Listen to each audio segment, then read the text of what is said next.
First ever factory outlet, Chandanagar, Mukunda Jewelers, opening soon. No making charges.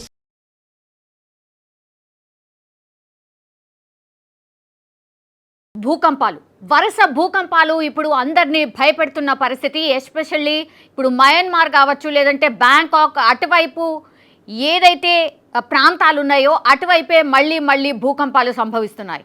So రాత్రి నిద్రపోవాలంటే కూడా భయపడిపోతున్నారు ప్రజలంతా కూడా ఇప్పుడు. ఎందుకంటే తాజాగా వీళ్ళందరూ గాఢ నిద్రలో ఉన్నటువంటి టైంలో ఇండోనేషియాలో మంగళవారం తెల్లవారుజామున 5.9 తీవ్రతతో భూకంపం అయితే సంభవించింది.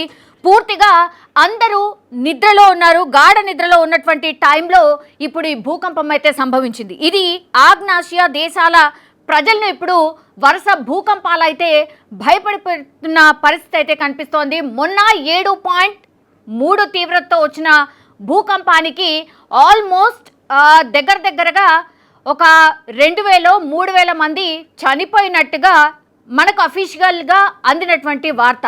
కానీ ఆస్తి నష్టం ఎంత పెద్ద మేర జరిగిందో మనం అందరం కూడా చూసాం. అట్లాగే ఈ భూకంపాలు సంభవించిన తర్వాత వరుసగా వార్తలు కథనాలు వస్తూనే ఉన్నాయి. ఎందుకంటే జనవరి నుంచి ఇప్పటి వరకు కౌంట్ చేస్తేనే కొన్ని పదుల సంఖ్యలో భూకంపాలు వచ్చినటువంటి పరిస్థితి. నెక్స్ట్ ఎక్కడ రాబోతోంది? భారత్లో రాబోతోందా? జపాన్లో రాబోతున్నాయా?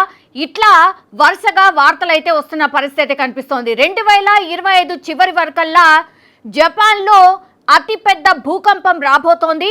మినిమం 3 లక్షల మంది చనిపోయే అవకాశం ఉంది అంటూ ఏకంగా ఆ దేశం, అంటే జపాన్కి సంబంధించిన దేశమే అధికారికంగా ఒక క్వశ్చన్ మార్క్తో ప్రజలను మీరు ప్రిపేర్డ్గా ఉండండి అనేటువంటిది వాళ్ళు చెప్పినటువంటి సిచ్యువేషన్ అయితే కనిపిస్తోంది.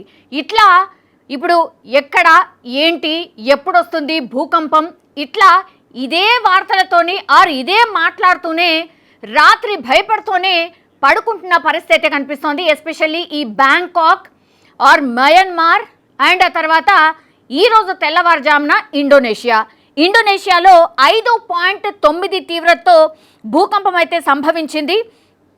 సో దీంతో అక్కడ ఉన్నటువంటి చుట్టుపక్కల ఉన్నటువంటి ప్రాంతాల వాళ్ళు పూర్తిగా భయపడిపోతున్న పరిస్థితి కనిపిస్తోంది. అత్యంత తీవ్రతగా వచ్చిన భూకంపం అయితే కాదు, బట్ తీవ్రత గల భూకంపంగానే ఇప్పుడు ఎక్స్పర్ట్స్ చెప్తున్నటువంటి పరిస్థితి అయితే కనిపిస్తోంది. సో సియోయులో రీజన్స్లోని సినాబాంగ్ నగరానికి ఆగ్నేయంగా ఇది 62 కిలోమీటర్ల దూరం, సముద్ర మట్టానికి ఒక 30 కిలోమీటర్ల రూట్లో ఈ భూకంపం కేంద్రాన్ని అధికారులు అయితే గుర్తించారు. సో అర్ధరాత్రి సమయంలో ప్రజలు పూర్తిగా గాఢ నిద్రలో ఉన్నటువంటి టైంలో ఒక్కసారిగా భూమి కంపించినటువంటి పరిస్థితి అయితే కనిపిస్తోంది.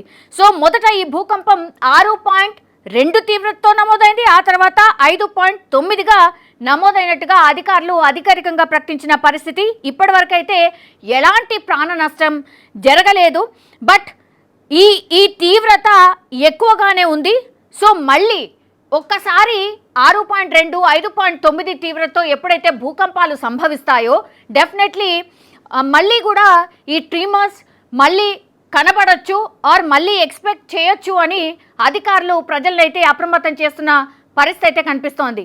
ఇప్పుడు మొన్న మనం చూసాం ఒక 3000 నుంచి 4000 మంది సజీవ సమాధి అయిపోయారు. కొన్ని ప్రార్థనా మందిరాల్లో అయితే 300-400 మంది అక్కడే చనిపోయి అంటే కనబడినటువంటి సిచ్యువేషన్.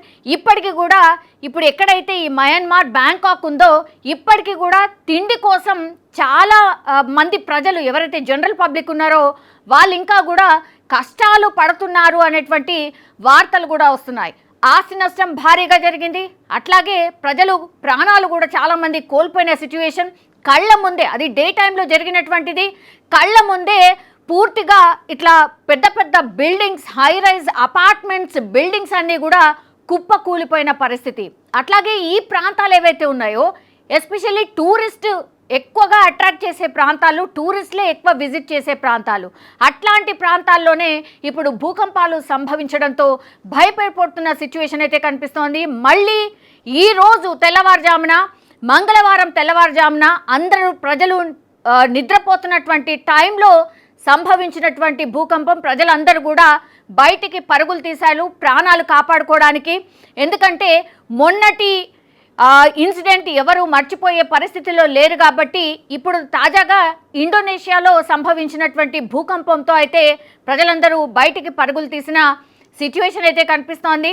అట్లాగే ఇంకా కూడా అధికారులు 6.2 5.9 తీవ్రతతో వచ్చిన భూకంపం కాబట్టి ఆఫ్టర్ ట్రీమర్స్ కూడా ఉండొచ్చు, కాబట్టి అప్రమత్తంగా ఉండండి అని ప్రజలకైతే హెచ్చరికలు జారీ చేసిన సిచ్యువేషన్ అయితే కనిపిస్తోంది.